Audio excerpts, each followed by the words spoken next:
Buen día a todos. El día de hoy nuestro grupo va a hablarles sobre lo que es un ejemplo del diseño de sistemas de bombeo según la metodología del SANAA. Nuestro grupo está conformado por Kevin Ramsés Lanza, Miguel Ángel Díaz, Miguel Giovanni Obando y su servidora Kathleen Nazaret Andino. Somos estudiantes de la clase de Ingeniería Sanitaria 1 de la carrera de Ingeniería Civil en la Universidad Nacional Autónoma de Honduras. Para empezar con una frase motivacional. El ingeniero ha sido y es un creador de la historia. Frase dicha por James Kip Finch. Primeramente debemos entender qué son los sistemas de bombeo en sí y por qué son importantes. Los sistemas de bombeo son importantes ya que se usan en distintas áreas como ser la agricultura, en el riego de cultivos, en el área industrial, comercial y en el día a día, mientras lo usamos para nuestro uso doméstico. Los sistemas de bombeo son una pieza importante en apoyo al crecimiento de muchísimas compañías por su trabajo efectivo y provechoso, el cual facilita la extracción de minerales, por ejemplo. Hablaremos sobre los sistemas de bombeo, por qué son importantes. Se aplican para el trasiego de fluidos entre depósitos o para la descarga de camiones cisterna. Es muy importante saber seleccionar cuál es la mejor bomba, ya sea según el tipo de operación que vamos a realizar y que además estos cumplan con una serie de parámetros preestablecidos por normativas, como en nuestro caso del SANAA. ¿Qué es un sistema de bombeo? Es aquel sistema que cuenta con diversas partes que hacen posible el recorrido mediante tuberías, así como también el acopio eventual de líquidos, permitiendo que las especificaciones de caudal y presión sean cumplidas en los procesos. El equilibrio hidráulico se da gracias al balance de energía, donde se contabiliza o se tiene en cuenta la energía potencial, cinética y las pérdidas de energía. ¿Para qué se usan los sistemas de bombeo? Pues bien, cuando una red pública no garantiza un suministro de agua continuo y presión suficiente, es necesaria la instalación de un sistema de bombeo, así como también para la reserva de agua en el estanque, para garantizar la dotación de agua de un día, para mantener el caudal y presión dentro de los rangos requeridos en la red. ¿Cuál es el funcionamiento de los sistemas de bombeo? Un equipo de bombeo está formado por dos partes principales, la bomba y su accionador. Puede ser un motor eléctrico o de combustión interna. El procedimiento de acción es el siguiente. El accionador se encarga de derivar la energía mecánica y cuando esto sucede, la bomba la transforma en energía cinética. El fluido lo obtiene en forma de presión, velocidad y posición. Como podemos ver, el esquema de un sistema de bombeo de una vista en planta y lateral, podemos apreciar lo que es el tanque a presión o el estanque de almacenamiento de agua y las medidas que por lo general se utilizan para el diseño de un sistema de bombeos. Ok, si nos vamos a centrar en lo que es la normativa del SANAA, tenemos que entender qué es el SANAA. El SANAA es el Servicio Autónomo Nacional de Acueductos y Alcantarillado. Es una empresa estatal de Honduras fundada en 1961, la cual es la encargada de desarrollar los abastecimientos públicos de agua potable y alcantarillados sanitarios en el país. El SANAA nos establece unos criterios de diseño para los sistemas de bombeo, como ser la velocidad en la tubería de succión, la cual debe oscilar entre los 0.60 metros sobre segundo a los 0.90 metros sobre segundo. La sumergencia mínima de la parte superior del pastón va a ser de 1 metro. El pozo de succión, por otra parte, tendrá un área transversal mínima de 5 veces la sección de la tubería de succión. Las bombas de eje horizontal, el eje de la bomba debe estar por debajo del nivel del agua en la cisterna. Y también nos dice que la potencia del motor debe ser mayor que la requerida, sugiriendo una reserva del no menor al 10%. Asimismo, nos establece unas consideraciones generales de estaciones de bombeo. Entre ellas tenemos los requisitos previos, la localización y ubicación y los elementos de las estaciones de bombeo. Entre los requisitos previos nos dice que para diseñar una estación de bombeo de agua potable, previamente se deben conocer los siguientes aspectos. Primero que nada, la fuente de abastecimiento de agua, si va a ser superficial o subterránea, el lugar a donde se impulsará el agua, el tanque de almacenamiento. También tenemos que tener conocimientos sobre el caudal de diseño, las características geológicas y tipo de suelo del área de emplazamiento de la estación de bombeo, las condiciones del nivel freático, el nivel de conocimiento o necesidades de capacitación de la población que va a operar el sistema, las condiciones de vulnerabilidad y seguridad de las obras civiles, las condiciones legales del predio y derechos de servidumbre, líneas de tubería y eléctricas, las condiciones de drenaje en la zona, ya que no sabemos si nos vamos a encontrar en un caso de anegamiento y evacuación de agua de rebose o válvulas de alivio. Si la fuente tiene variaciones considerables de nivel, se deberá proyectarlo por economía. El aspecto económico es muy importante al momento del sistema, de diseñar un sistema de bombeos, ya que la captación no se sabe si se va a hacer sobre una flotante fijada al fondo o a las orillas. Por otra parte, tenemos la localización y ubicación. Debemos considerar lo siguiente. Se localizarán aguas arriba de cualquier fuente de abastecimiento o fuente de contaminación. Si se tiene fácil acceso en las etapas de construcción, operación y mantenimiento. Si hay riesgo de interrupción del servicio, ya sea por incendios o inundaciones. La disponibilidad de energía eléctrica o de combustible. También tenemos que tomar en cuenta lo que es la topografía del terreno. Si hay facilidad del acceso en todo el año. El área necesaria para las obras civiles, transformadores, cloradores, futuras ampliaciones, entre otros aspectos. Si también tenemos obras de protección para los paneles de control. Entre los elementos de las estaciones de bombeo, encontramos componentes básicos de una estación de bombeo, como ser la caseta de bombeo, la cisterna o pozo, el equipo de bombeo, grupo generador de energía, fuerza motriz u obras de energización. También tenemos componentes como la tubería de succión y de impulsión, las válvulas de regulación, retención y antigolpe de ariete. Tenemos también lo que son interruptores de máximo y mínimo nivel, tableros de protección y control eléctrico, así como un cerco de protección y protección contra rayos. Esa ha sido mi participación. Muchas gracias.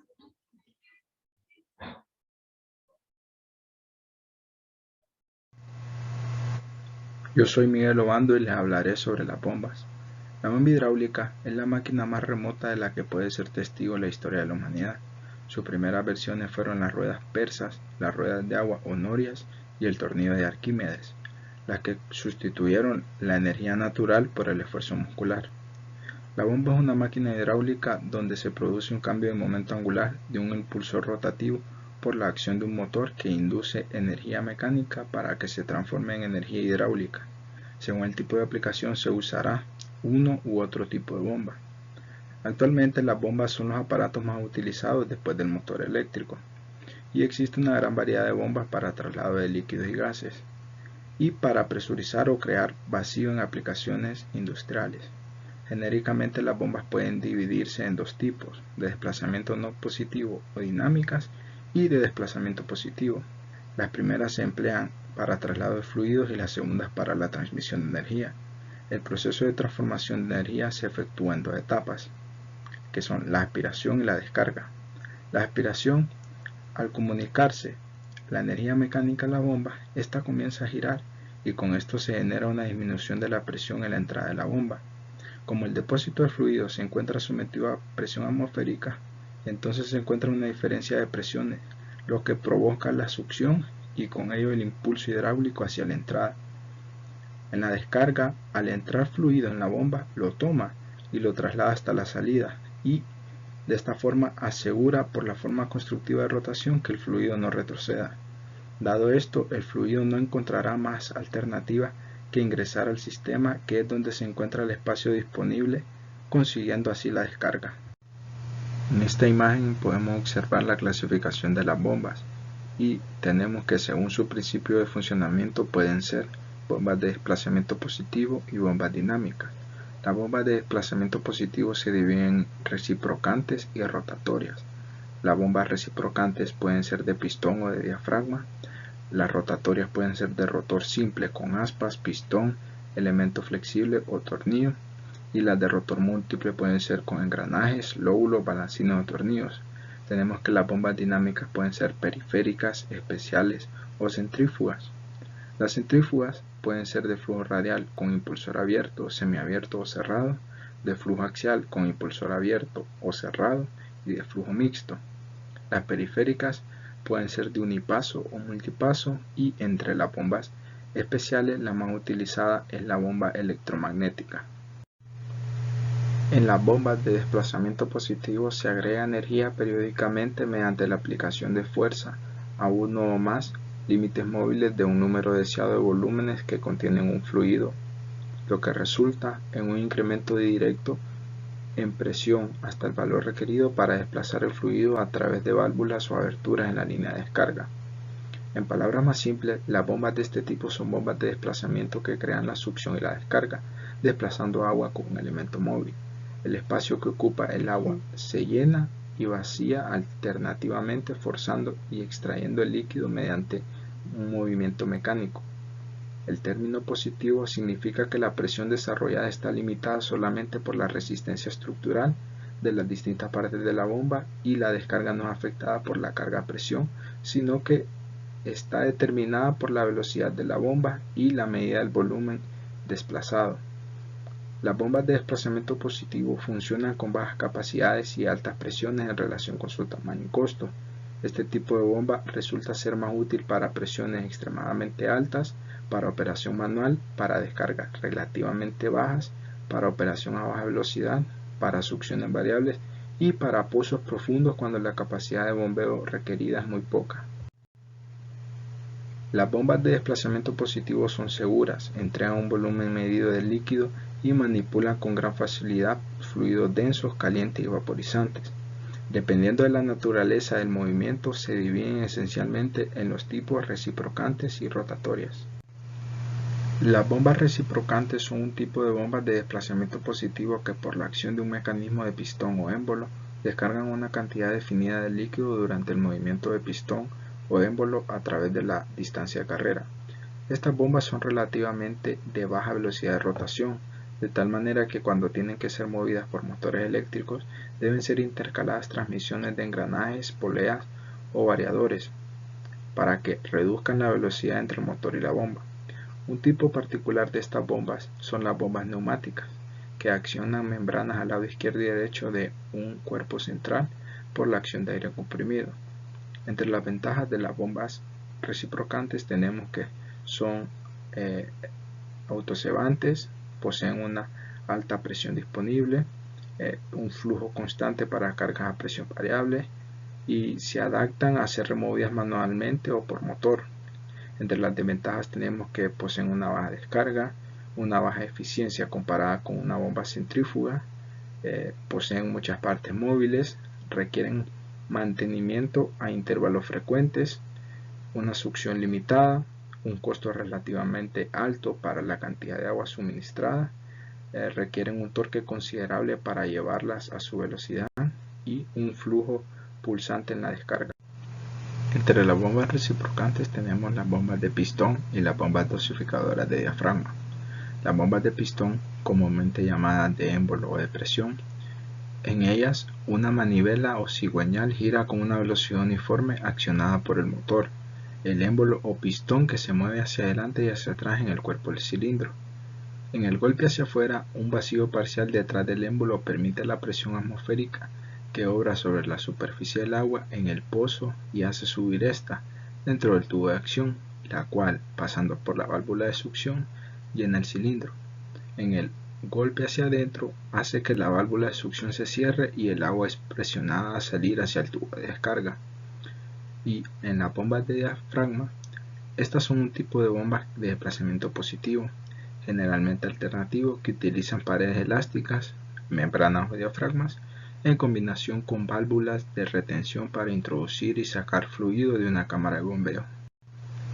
En las bombas rotatorias de desplazamiento positivo, los elementos rotatorios de la bomba, que pueden ser principalmente engranajes, paletas, tornillos o lóbulos, crean una baja presión a la entrada de la bomba, obligando al líquido a entrar en el interior de la bomba y dejándolo atrapado en la carcasa, para que en una nueva rotación el líquido sea bombeado al punto de descarga de la bomba. Este tipo de bombas se usan generalmente para bombear líquidos viscosos y en la industria de alimentos.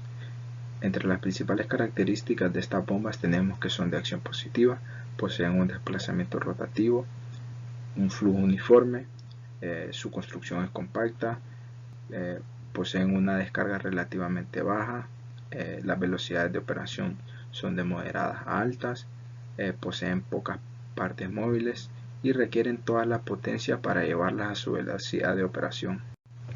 Las bombas rotatorias pueden ser de rotor simple y bombas de rotor múltiple. Una bomba de rotor simple es aquella en la cual todos los elementos que giran lo hacen con respecto a un solo eje, mientras que una bomba de rotor múltiple es aquella en la cual los elementos que giran lo hacen con respecto a varios ejes. Las bombas dinámicas son un tipo de bombas hidráulicas en que el impulsor o elemento que impulsa el fluido, este puede ser un rodete o una rueda con ala vez, este impulsor imparte velocidad y presión al fluido en la medida que el fluido se desplaza por el impulsor. El impulsor gira a altas velocidades impulsando, valga la redundancia, el fluido del centro hacia afuera, convirtiendo la velocidad del fluido en energía de presión. Se consiguen bombas dinámicas con rangos de presión y de caudales muy variados. Estas bombas dinámicas se dividen en periféricas, especiales y centrífugas. De estos tres tipos, las más utilizadas son las centrífugas. Las bombas periféricas son bombas pequeñas que, debido a sus características propias de construcción, pueden lograr altas presiones por medio de pequeñas potencias. Esta característica las hace especialmente útiles para equipos de presurización domésticos, circuitos de calefacción o para aplicaciones industriales. Estas bombas también son conocidas como bombas tipo turbina, de vértice o regenerativas. El funcionamiento de las bombas periféricas es que la turbina gira entre dos anillos dentro de la carcasa, los que tienen cada uno un canal anular en la zona de los álabes por donde circula el líquido desde la entrada hasta la salida. El líquido es arrastrado por los álabes de la turbina por un efecto de deslizamiento, el que, combinado con la acción centrífuga de los álabes, da energía de presión en forma paulatina hasta la descarga. Se recomienda no sobrepasar la altura máxima estipulada para cada tamaño, tanto por razones constructivas de la bomba como por aumento de la potencia absorbida. Estas bombas periféricas tienen por lo general un cuerpo de bomba y un soporte motor en hierro fundido de alta resistencia. Asimismo, cuentan con un rodete en latón y un eje del motor en acero inoxidable con sello mecánico en grafito o cerámica. Estas bombas presentan un motor autoventilado cerrado que las protegen contra las altas temperaturas y al desgaste continuo. Las bombas periféricas pueden ser bombas unipaso o multipaso. Las bombas unipaso tienen un solo impulsor, es decir, una única turbina, mientras que la bomba multipaso está compuesta por dos o más turbinas. Las bombas especiales son aquellas que manejan líquidos muy abrasivos, agresivos y corrosivos. Un ejemplo de estas bombas son las electromagnéticas y las de tipo diafragma. Esta última no es más que una bomba que posee una membrana, la cual combina la acción recíproca de un diafragma de teflón o caucho y de válvulas que abren y cierran de acuerdo al movimiento del diafragma. A veces a este tipo de bomba también se le llama bomba de membrana. Entre las características de las bombas especiales tenemos la ausencia de un impulsor, partes móviles inexistentes, una impulsión del fluido sin contacto por parte de la bomba, condiciones de operación forzadas y una conducción de fluidos extremadamente dañinos. Las bombas centrífugas, también llamadas rotodinámicas, son siempre rotativas y son un tipo de bomba hidráulica que transforma la energía mecánica de un impulsor.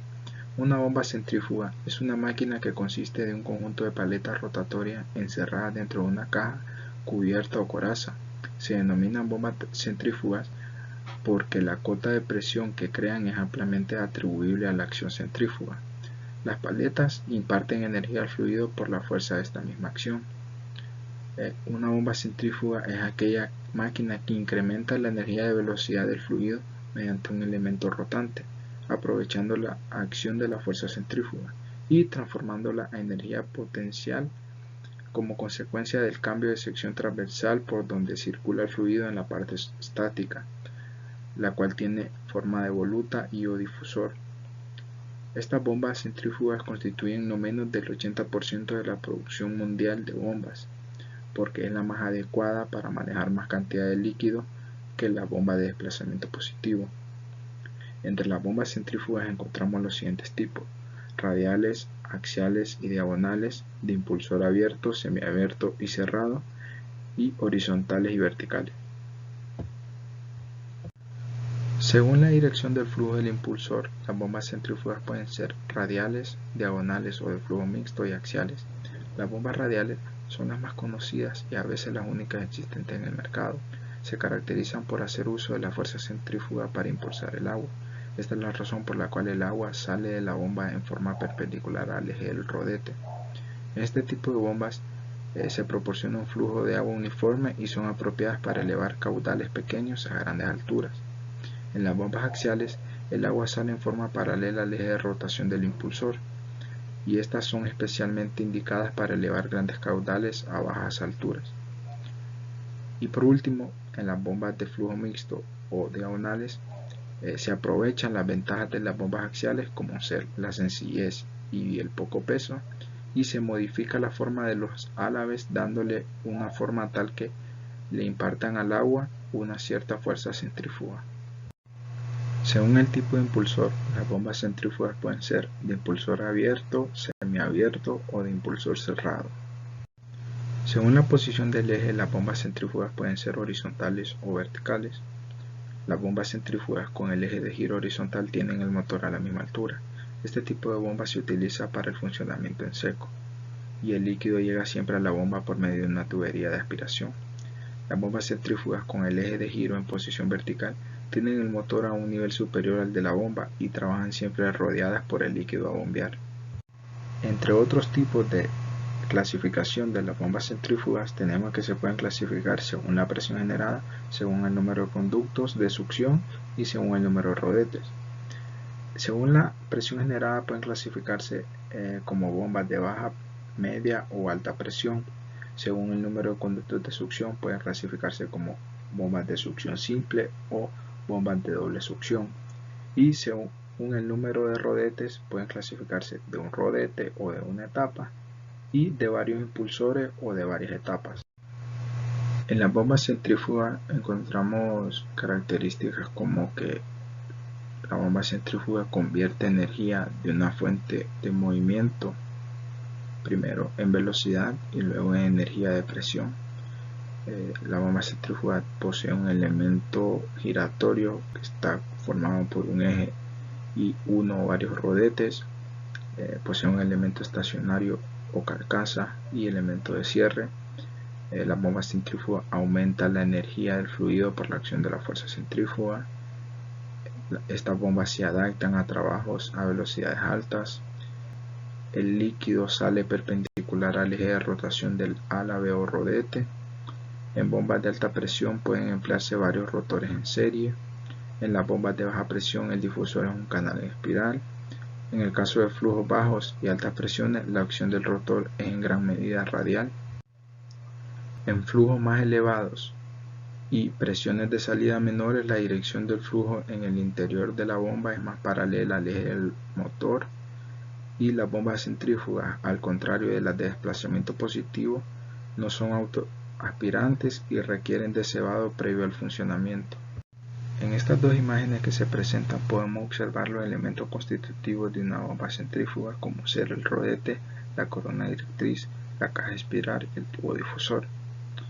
El rodete es el elemento de la bomba encargado de suministrar la energía al flujo a bombear. La corona directriz consta de una serie de álabes fijos que amplían la sección del flujo gradualmente, transformando la energía cinética en energía de presión. La caja espiral o voluta, también denominada carcasa, Hace parte del sistema difusor y conduce el agua a la tubería de impulsión. En ella se realiza otra etapa de conversión de energía cinética en energía de presión.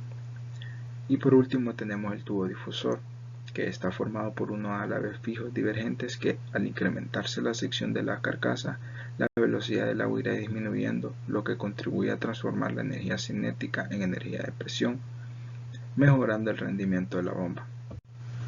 El principio de operación de una bomba centrífuga es que el impulsor o rotor es el elemento encargado de transferir energía al fluido bombeado, es decir, al girar el impulsor imparte un movimiento de rotación al líquido y produce un aumento en la presión del rodete, que es una consecuencia de la actuación de la fuerza centrífuga. Este movimiento de rotación impartido al líquido tiene dos componentes, una componente en la dirección radial hacia afuera del centro del impulsor y una dirección tangencial hacia la salida del diámetro del impulsor. Estas dos componentes dan como resultado la dirección actual del flujo en este sentido, como se muestra en esta imagen. Hola a todos, yo soy Miguel Díaz y le voy a hablar un poco de lo que es el diseño de sistemas de agua por bombeo y también un poco de lo que es la selección de equipos. Lo que nosotros buscamos con esta imagen es ilustrar un poco de las bases en las que está fundamentada el diseño de sistemas de bombeo por el SANAA. Aquí podemos conocer algunas de las variables a tomar en cuenta a la hora de diseñar un sistema de estos. Por ejemplo, nosotros al diseñar debemos de tener en cuenta que ya conocemos nuestro caudal estimado, que es nuestra variable aquí, que son los litros por segundo que nos arroja la fuente de agua. Posteriormente a eso, vamos a calcular nuestro diámetro. El diámetro lo calculamos mediante la fórmula de continuidad, que es conocida como caudal igual al área por la velocidad. Entonces, sabemos que el área es igual a pi por d al cuadrado, que el d es el diámetro, entre 4. Despejamos para esta fórmula, despejamos para el diámetro y nos obtenemos la fórmula de que el diámetro es igual a la raíz cuadrada de 40 por pi, de 40 entre pi por 1000, y esto lo multiplicamos por 100 entre 2.54 por el tema de que la mayoría de tuberías vienen en nomenclaturas con pulgadas. Entonces, por eso este factor de conversión. Despreciamos la velocidad en este caso porque en la mayoría de casos nuestra velocidad va a ser casi despreciable porque es igual a 1 metro sobre segundo. También tenemos otros factores como son las pérdidas menores, que las pérdidas menores las vamos a decir que también las conocemos como pérdidas por accesorios. También tenemos el nivel de ubicación de bomba que podemos ver en la imagen, que es el punto donde la bomba recoge agua desde la fuente. Por ejemplo, aquí, desde donde succiona agua para hacerla llegar hasta nuestro tanque de almacenamiento. Tenemos también pérdidas mayores, que en este caso se pueden dar por longitud, por el coeficiente de fricción dentro de la tubería. Hay otros aquí que podemos ver el cálculo de la potencia de la bomba y todos estos diferentes factores. También aquí podemos ilustrar los diferentes componentes que tiene nuestro sistema de bombeo.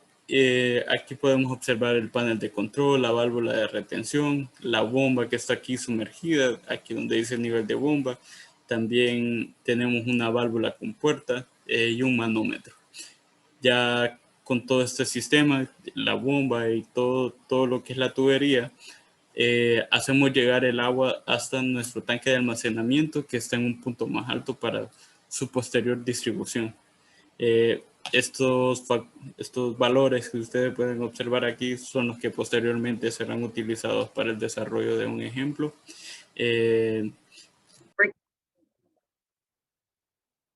Sí, bueno, buenas tardes, soy ingeniero. Mi nombre es Kevin Lanza y yo les voy a hablar un poquito sobre lo que es el ejemplo que nosotros tenemos del diseño del sistema de bombeo según la metodología del SANA, ¿verdad? Bueno, nosotros tenemos en el cálculo del diámetro de la tubería de carga, nosotros asumimos el material para trabajar sería el PVC SDR26, ya que es uno de los más utilizados. Nuestro caudal de datos sería 74.51 litros sobre segundo, que ya pasado a metro cúbico por segundo sería 0.07451, que será el mismo para calcular todas las velocidades, ¿verdad? Entonces procedemos a calcular lo que sería el diámetro, lo que sería raíz cuadrada de 4 por el caudal entre pi por el factor de conversión, ya que tenemos el caudal en litros por segundo, es para que esto nos den metros. Entonces nos va a dar 0.3080 metros, lo cual nos va a quedar igual a 12.1259 pulgadas, lo cual para obtener un diámetro interno nosotros vamos a aproximar a 12 pulgadas. Y yéndonos a las tablas, este diámetro interno nos va a dar de 0.2990 metros. Luego pasamos a calcular la velocidad en tubería de descarga, la cual ahora vamos, ya que ya tenemos el diámetro interno, podemos aplicar la fórmula antes despejada, que sería el caudal sobre el área, en este caso de la tubería. Entonces sería el caudal de 0.07541 metros cúbicos por segundo entre pi cuartos por el diámetro de 0.2990 al cuadrado. Esto nos daría un valor para la velocidad de descarga de 1.0611 metros por segundo. Ahora vamos a la siguiente. Vamos al cálculo de la velocidad en tubería de succión. Los datos son los mismos, el PVC sigue siendo el mismo, el caudal sigue siendo el mismo anteriormente, solo que ahora ya no asumimos como anteriormente, se me olvidó mencionar que en la velocidad de diámetro de la tubería de carga se asume que es 1 metro por segundo la velocidad, entonces por eso no se toma en cuenta, ya que todo número multiplicado por 1 ya sabemos que va a dar igual. En este caso, ahora sí vamos a tener lo que es la velocidad asumida, que nosotros vamos a obtener desde un valor aceptable desde 0.60 hasta 0.90, por lo cual decidimos aplicar lo que es 0.85 metros por segundo. Ahora vamos a proceder a calcular el diámetro. El diámetro, utilizamos la misma fórmula que antes, obteniendo el 4 por el caudal, por pi, en este caso la velocidad que tenemos que introducir, ya que ya no es un metro por segundo, por los 1000 del factor de conversión. Esto nos va a quedar ya realizando la operación 13.1528, la cual aproximaremos a 15. Y yéndonos a las tablas, estas 15 pulgadas nos va a dar un diámetro interno de 358.70 milímetros, lo cual convertido es 0.3857 metros. Luego pasamos al cálculo de la velocidad de tubería de descarga, otra vez igual que anteriormente, ya tenemos el diámetro interno, solo que ahora es 0.3857 metros, por lo cual ahora aplicando la misma fórmula de anteriormente, que es caudal sobre el área, nos quedaría un valor de 0.6377 metros por segundo. Ahora vamos a calcular lo que son el cálculo de pérdidas menores. Para esto ya tenemos calculada anteriormente la velocidad de descarga, la velocidad de extrusión, ya sabemos el valor de la gravedad, que es 9.81 metros por segundo, eso es algo que todos sabemos. Tenemos el 1.6 de KT, tenemos la velocidad de retención, el valor de la velocidad de retención en 2.8. También tenemos la velocidad de compuerta, para lo cual nosotros vamos a tener 2 válvulas y 4 nodos, por lo cual aquí 0.8 tenemos 4 nodos, está bien explicado, y el de salida y el de entrada también. Entonces ahora para obtener lo que es las pérdidas, ya tenemos todos los valores de pérdida, entrada, salida, pérdidas por los codos, pérdida de la compuerta, la retención, ya tenemos todo. Entonces ahora vamos a tener lo que es el valor de las pérdidas, el cual sería por la fórmula que obtenemos por el SANA, sería el valor de entrada por la velocidad al cuadrado de succión entre el 2 por la gravedad más el valor de salida por el valor de retención más 2 por las 2 compuertas, ¿no? Porque habíamos mencionado que teníamos 2 compuertas, más las 4 veces el valor del nodo, que ya habíamos dicho que tenemos 4 nodos, por otra vez, pero la velocidad al cuadrado, solo que esta vez es de la descarga, todo eso entre 2 por la gravedad, lo cual nos va a dar, ya una vez sustituyendo los valores, nos va a quedar 0.5102 metros. Ahora tenemos el cálculo de las pérdidas mayores. Perdón. Tenemos el cálculo de las pérdidas mayores, en el cual ya tenemos los mismos valores, tenemos la velocidad de descarga, tenemos la línea de descarga también, tenemos que es 950 para nosotros, tenemos el caudal, tenemos el diámetro interno y tenemos el coeficiente también del PVC, que sería 140. Entonces procedemos a calcular lo que es las pérdidas mayores por la fórmula de, perdón, por la fórmula de Hasse-Williams, que nos dice que es 1 entre 364.41 por el caudal entre el coeficiente del PVC por el diámetro interno, eso elevado a la 2.63, y todo ese valor elevado a la 1.85 por el valor de la línea entre 100. Una vez sustituyendo los valores, nos va a quedar un valor de 2.9523 metros. Una vez obtenidas ya las pérdidas mayores y las pérdidas menores, nos pasamos a lo que es el cálculo de la carga dinámica total. Por lo cual nosotros tenemos el valor del nivel estático en 25, nosotros también tenemos el valor del cambio climático, lo tenemos en 8, y también tenemos la interferencia en 8. Por lo cual vamos a calcular ese valor, que es la distancia entre lo que es el tanque y lo que es la bomba. Por lo cual nosotros tendríamos en la línea en 1100, la línea en 1100 menos 750. Voy a tratar de ser breve porque me va a descargar. Entonces, lo cual al resto nos va a quedar 350. Ahora ya tenemos el valor de las pérdidas mayores y las pérdidas menores calculadas anteriormente. Y también tenemos lo que es el nivel máximo de la lámina de agua, que estaría en 5 metros. Eso lo asumimos nosotros. Entonces ahora por la fórmula vamos a calcular lo que es la carga dinámica total, lo cual nos va a quedar esta suma total desde lo que vendría siendo el nivel estático más todos los otros valores que ya tenemos calculados, y una vez sustituido nos va a quedar 412.4625 metros. Una vez calculado el cálculo de carga dinámica total, podemos pasar a lo que es el cálculo de potencia de la bomba requerida. Ya tenemos nuestro caudal, ya tenemos nuestra carga dinámica total, y también tenemos lo que es el valor de la eficiencia, que la asumimos en 0.60. Entonces vamos a aplicar la fórmula que ya tenemos aquí. Tenemos la fórmula para calcular la potencia de la bomba requerida, lo cual sería el caudal por la carga dinámica total entre 76 por la eficiencia. Una vez sustituyendo los valores, a nosotros nos quedará un valor de 0.6821 HP. Perdón. Y para finalizar, tendremos que calcular lo que es, lo que es la velocidad de onda de golpe de ariete. Ya tenemos nuestro diámetro interno anteriormente calculado. Vamos a calcular ahora lo que es el grosor de la tubería, que sería el diámetro interno menos el diámetro externo entre 2, lo cual nos va a dar un valor de 1.24 centímetros. Ya tenemos el valor de K también, que sería el módulo de compresión del agua, que es un dato ya dado, igual que sería el módulo de elasticidad del material, en este caso PVC. Procedemos a aplicar la fórmula, nos va a quedar esta fórmula de A, lo que sería el velocidad de onda de golpe de ariete, la que sería 1420 entre la raíz cuadrada de 1 más el módulo de comprensión entre el módulo de elasticidad por el diámetro interno entre el grosor, lo cual nos va a quedar igual. Sustituyendo los valores nos va a quedar un valor de 344.1637 metros por segundo. Y para finalizar tenemos el cálculo de sobrepresión por golpe de ariete, lo cual, como ya tenemos anteriormente el cálculo de nuestra velocidad de onda, que nos dio 344.1638, nosotros ya tenemos ese valor, ya tenemos la velocidad calculada desde el inicio, tenemos el valor de gravedad y tenemos también lo que es la fórmula ya para obtener lo que es el cálculo de sobrepresión por golpe de ariete, la cual sería el A, que es este valor, que ya lo calculamos anteriormente, por la velocidad entre la gravedad. Una vez sustituyendo, nos queda 37.2265 metros. Y esto sería todo de mi parte. Muchísimas gracias por su atención.